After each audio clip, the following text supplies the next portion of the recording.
Hi, ladies and gentlemen. I'm Jerry Harris, and I'm here with David Thomas, and we're going to talk about the show horse industry. And David, I guess the first question is to you would be, how many shows did you attend last year? Looking back at the calendar, we have one to go. We're working one right now. After the last event, we will have worked 46 shows this year and sales. Now, you said you work 46. How many mobile units do you have? Well, right now we have a total of 4 that are on the road throughout the year.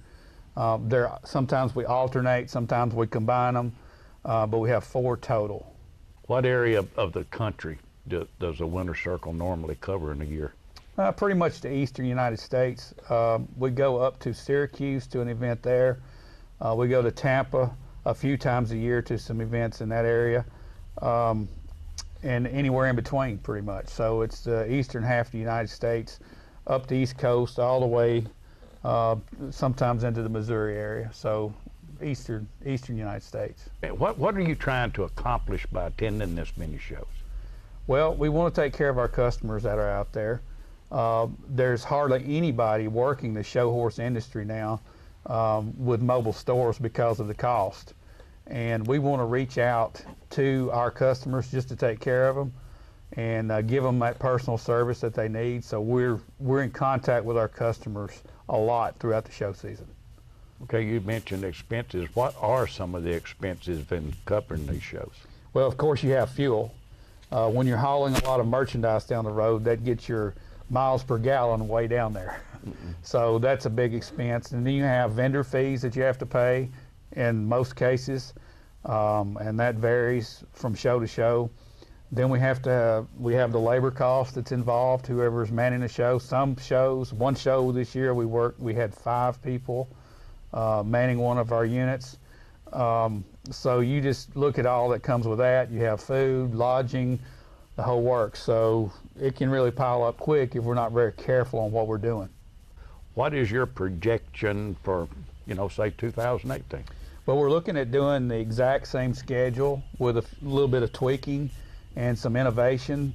There's several of those shows that we really didn't come out good financially, and we're looking at ways how we can improve that situation so we continue to operate in that area and go to the smaller shows. It's the smaller shows that really hurt us. When we haul and we have the same expenses we would a large show, we have to come out financially. So we're trying to figure out ways, but we anticipate that we're going to work the same number as what we did this year. Can you see an increase in participation at shows? I think over the last 6 to 7 years, we've seen a decrease in some areas.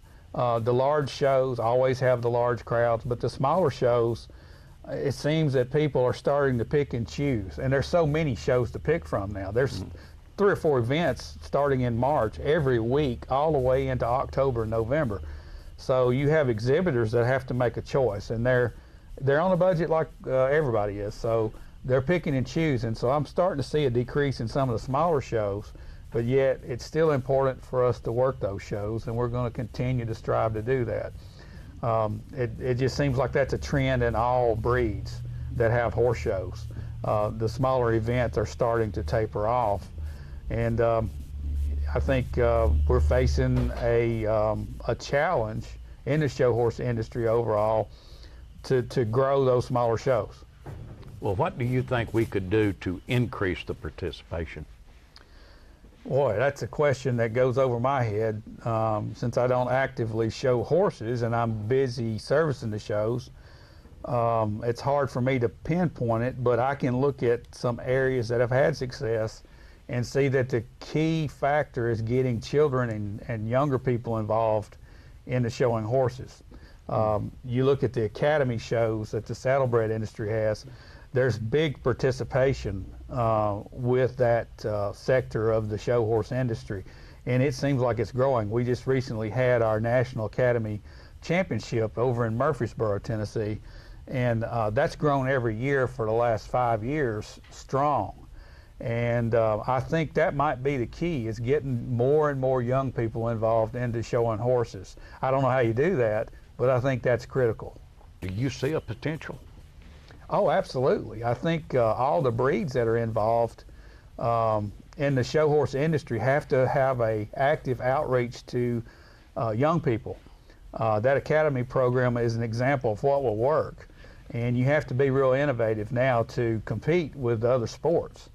But I think showing a horse and riding a horse and becoming a horse owner at a young age presents an opportunity for children that don't feel like they're talented in a sport. They can very easily begin riding lessons and learn how to ride and learn, more importantly, how to become a horse owner. And that puts them in a situation where they can compete just like they would in any other sport. And I think that's the key, is getting those kids involved, understanding that even though you can't play baseball, softball, soccer, or whatever it is, you can learn to become a horse owner and then compete just like all the other sports do.